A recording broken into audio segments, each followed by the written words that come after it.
Vamos con el video cuarto de este grupito de 5 videos donde pretendemos explicar de una manera sencilla lo que es una sociedad por acciones simplificada, más para los administradores o los accionistas, porque este es un tema que requiere pues una temática muy larga y extensa, pero lo que buscamos es que por lo menos se conozca un poco lo que son las verdaderas responsabilidades que existen al respecto. Entonces, cuando estábamos hablando en el video anterior de las responsabilidades contables, estábamos diciendo que después de la Ley 1314 y sus decretos reglamentarios se implementó en Colombia un nuevo sistema de contabilidad que está regido por las normas internacionales de contabilidad. En esas normas se establecieron 3 grupos: Grupo NIF 1, Grupo NIF 2 y Grupo NIF 3. El Grupo NIF 3 corresponde a personas naturales o jurídicas que cumplan con lo establecido en el artículo 499 del Estatuto Tributario, es decir, que tengan un capital inferior a 500 salarios mínimos mensuales y las demás eh, obligaciones que aquí se enumeran.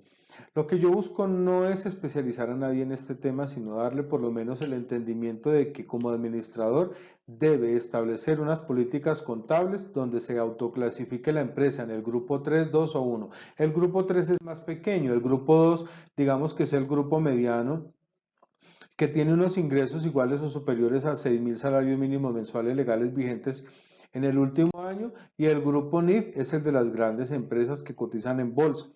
Todos los requisitos de esto es para que usted los consulte en una página donde usted pueda atender un poco unas dudas que pueda llegar a tener de una manera más especializada.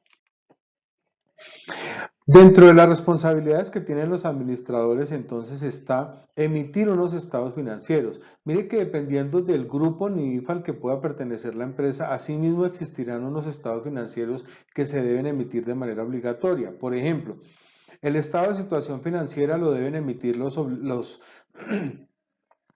que pertenezcan al grupo NIF 1, 2 y 3. El estado integral de resultados lo deben emitir los que pertenezcan al grupo NIF 1, 2 y 3.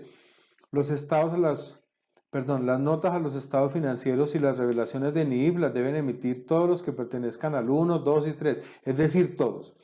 Y de ahí en adelante, como son el otro estado integral de resultados, el estado de flujos de efectivo, el estado de cambios en el patrimonio, el estado de cambios en la situación financiera, lo deben emitir los grupos 1 y 2. Entonces, los que pertenezcan al grupo 3 solo están obligados a emitir los 3 primeros estados financieros. Es obligatorio, o sea, no es si uno quiere llevar la contabilidad bajo este estándar o no. Es obligatorio, hay que llevarlo tal cual como lo dice la norma, so pena de verse sometido a graves sanciones por parte de las autoridades competentes. En los estados financieros encontramos que hay algunos elementos, los más básicos y los más importantes. O sea, esta es la información que un contador público necesitaría como mínimo para poder tener un esquema de los estados financieros. Hay que tener los ingresos totales del año, el total de los gastos, con sus soportes correspondientes, el soporte de todos los ingresos y el soporte de todos los gastos, como lo vimos en el video anterior.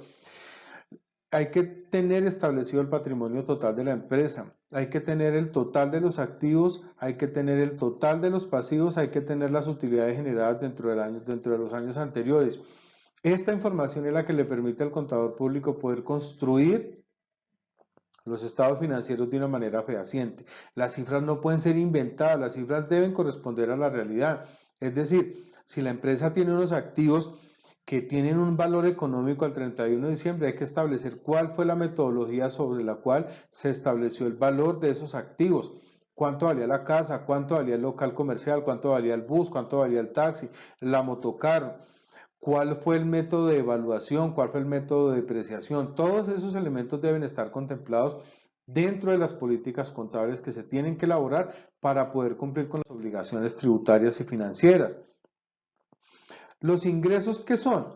Son todos los ingresos obtenidos durante un periodo 1 de enero a 31 de diciembre, todo lo que se obtuvo de manera ordinaria o extraordinaria por ejercer cualquier tipo de actividad comercial, industrial, de prestación de servicios o por cualquier otra actividad que le haya generado ingresos a la empresa. Se debe documentar y contabilizar la totalidad de los ingresos desde el 1 de enero hasta el 31 de diciembre para poder hacer el cierre contable requerido.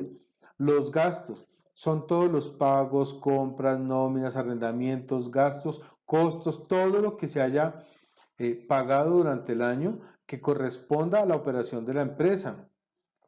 De todos los gastos debe existir un documento. Los gastos deben tener una proporcionalidad con respecto a la operación que desarrolla la empresa, es decir, deben ser razonables, deben ser proporcionales, no pueden ser de elementos o servicios o temas que no tengan nada que ver con la obtención necesaria del ingreso. Entonces deben tener una relación de causalidad con el ingreso, una proporcionalidad y una razonabilidad. Se deben documentar, contabilizar y tener absolutamente todos los soportes del 1 de enero al 31 de diciembre.